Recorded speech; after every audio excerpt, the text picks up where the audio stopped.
अख्खा दिवस गेला, मोबाईलची सुविधा नव्हती त्यावेळेस. अख्खा दिवस गेला, शाळेला विचारले, तो शेवटी त्यांनी सांगितले की मी स्टॉप केलेला आहे. तो 2005ची ही घटना मी कशासाठी सांगत आहे तुम्हाला, की तो 2005 आहे आणि आज 2025 आहे. 10वीमध्ये मला भेटलेला कॉन्फिडन्स आज पण मला कायमस्वरूपी मदत करतो.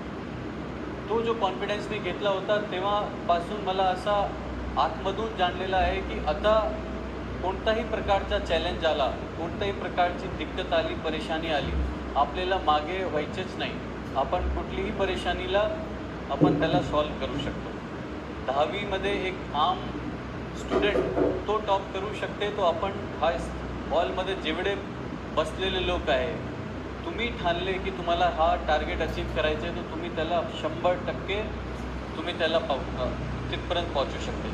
फक्त आहे तुमच्या हार्डवर्क, डेडिकेशन जे तुम्हाला मदत करतो.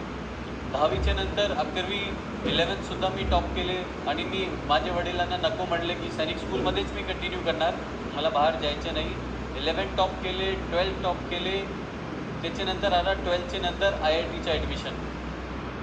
तसं माझी वाईफने एक सांगितले की आपलेच कुटुंबामध्ये शुभचिंतक राहतात.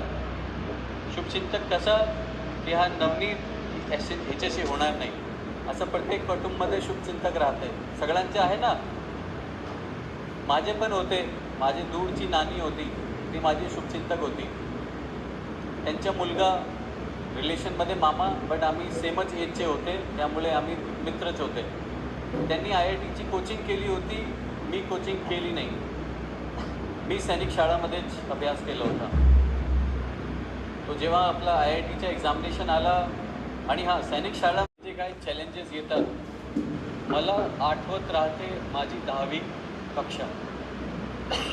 मला UPSCची तयारी आठवत नाही, बिकॉज जे तयारीची आवड मला सुरू झाली होती, जे हार्डवर्क करण्याची आवड सुरू झाली होती, तो 10वीमध्ये झाली होती.